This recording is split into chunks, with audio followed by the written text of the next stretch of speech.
আসসালামু আলাইকুম, কেমন আছেন সবাই? আশা করছি সবাই ভালো আছেন। আমি আল্লাহর রহমতে অনেক ভালো আছি। তো আজকে আমি দুপুরে কি কি রান্না করলাম সেটাই আপনাদের সাথে শেয়ার করব। তো শুরুতেই বলে রাখি, আমার চ্যানেলে আপনারা যদি নতুন হয়ে থাকেন অবশ্যই আমার চ্যানেলটি সাবস্ক্রাইব করে দিবেন, লাইক কমেন্ট শেয়ার করে দিবেন, পাশে থাকা বেল বাটনটি অন করে দিবেন যেন সমস্ত নতুন নতুন ভিডিও ছাড়ার সাথে সাথে নোটিফিকেশন আপনার ফোনে চলে যায়। আর হচ্ছে আপনারা যদি পাশে থাকেন, আমরা একে অপরের পাশে থাকলে আমরা অবশ্যই একদিন না একদিন এগিয়ে যাব ইনশাল্লাহ। আর হচ্ছে আমার রান্নাগুলো যদি ভালো লেগে থাকে অবশ্যই কমেন্টে জানাবেন কেমন লেগেছে আপনাদের। তো চলেন দেখতে থাকেন আজকে আমি হচ্ছে কি কি দুপুরে রান্না করি।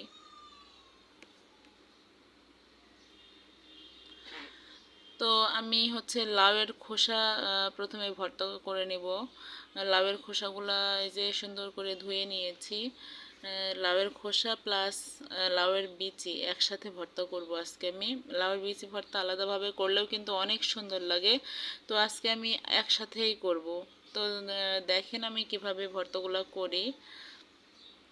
তো প্রথমে আমি হচ্ছে পানি গরম করে নিয়েছি, এখন হালকা গরম হয়েছে, পুরোপুরি গরম হয় নাই। তো সেই হালকা গরম পানির মধ্যে আমি লাউয়ের খোসাগুলো দিয়ে দিলাম।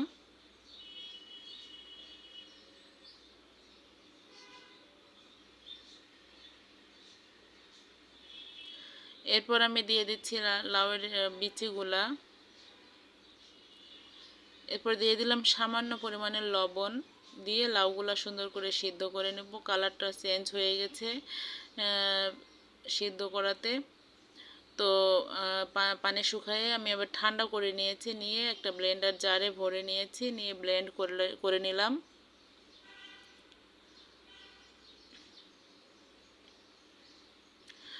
তো এর মধ্যে আমি হচ্ছে কড়াইয়ে সরিষার তেল দিয়ে দিয়েছি। সরিষার তেলের মধ্যে পেঁয়াজ আর হচ্ছে কাঁচামরিচ সুন্দরভাবে ভেজে নিব।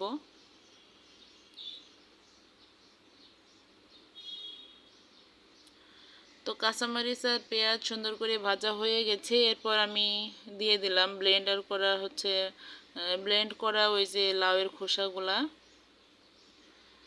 তো এই যে দেখেন, এরপর আমি একটু ধনিয়া পাতা দিয়ে দিলাম, দিয়ে আমার হচ্ছে ভর্তাটি হয়ে গেছে। কত সুন্দর একটা কালার আসছে, আর ভর্তাটা অনেক টেস্ট হয়েছে। আপনারা অবশ্যই বাসায় করে দেখবেন। দুপুরে গরম ভাতের সাথে একদম জমে যাবে। এক প্লেট ভাত এক নিমেষেই শেষ হয়ে যাবে, আপনি বুঝতেই পারবেন না কখন আপনি এতগুলো ভাত খেয়ে ফেলেছেন। এবার হচ্ছে আমি করলা ভাজি করব। করলাটা এটা হচ্ছে বড় বড় যে করলাটা ওইটা। তো আমি এটা গ্রেটার দিয়ে গ্রেড করে নিয়েছি, আলুও গ্রেড করে নিয়েছি, আপনারা চাইলে বটি দিয়েও কেটে নিতে পারেন। তো আমার সময় বেশি ছিল না হাতে, এই জন্য আমি গ্রেটার দিয়ে গ্রেট করে নিয়েছি তাড়াতাড়ি করে। তো আমি এগুলো হচ্ছে ডিম দিয়ে ভাজবো আজকে। তো একটা ডিম কড়াই দিয়ে দিয়েছি, একটু লবণ দিয়েছিলাম, দিয়ে সুন্দর করে কুচি কুচি করে নিলাম ডিমগুলা। এরপর প্রথমে আমি আলুগুলা দিয়ে দিলাম।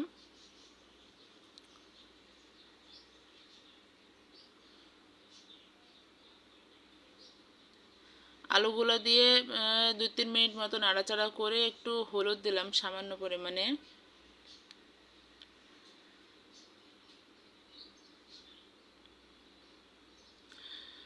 তো সামান্য পরিমাণে হলুদ দিয়ে নাড়াচাড়া করে একটু ভেজে নিলাম।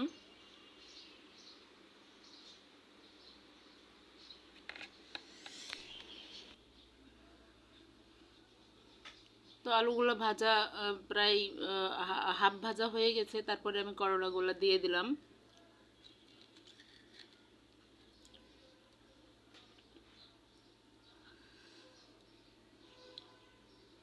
এরপর আমি দিয়ে দিচ্ছি পেঁয়াজ। পেঁয়াজের পরিমাণটা একটু বেশি দিতে হবে, তাহলে বেশি ভালো হবে।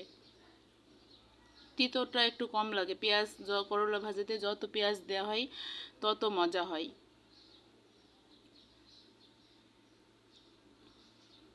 তো অনবরত আমি নাড়াচাড়া করতেছি, কারণ যদি একটু লেগে যায় তাহলে একটু পুরা গন্ধ হয়ে আসে, এজন্য তখন টেস্ট আর ভালো লাগবে না, এই জন্য আমি নাড়তে আসি। তো নেড়ে চেড়ে আমি হচ্ছে কিছুক্ষণ পরে আমি দিয়ে দেবো কাঁচামরিচ। কয়েকটা কাঁচামরিচ দিয়ে দিলাম।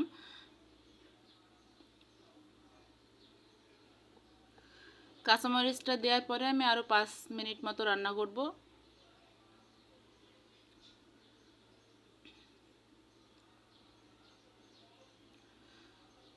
তো করলা ভাজি আমার হয়ে গেছে, আমি নামাই নিয়েছি। এবার আমি রান্না করব হচ্ছে বাটা মাছ।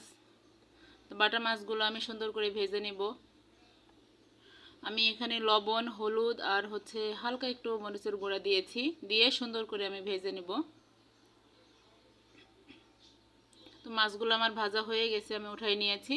এরপর পেঁয়াজও সুন্দরভাবে ভেজে নিয়েছি, আর তারপরে দিয়ে দিলাম পেঁয়াজ বাটা। আর একটু পানি দিয়ে দিয়েছি, না হলে ভাজা পেঁয়াজগুলো পুড়ে যাওয়ার সম্ভাবনা আছে, এই জন্য। তো পেঁয়াজ বাটাটা দিয়ে পানি না শুকানো পর্যন্ত ওটা ভাজতে হবে। পানি শুকিয়ে গেছে, এরপর আমি জিরা বাটা, সামান্য পরিমাণে রসুন দিয়েছি, আর হচ্ছে মরিচের গুঁড়া, হলুদের গুঁড়া দিয়ে মশলাটা কষিয়ে মাছগুলা দিয়ে দিলাম।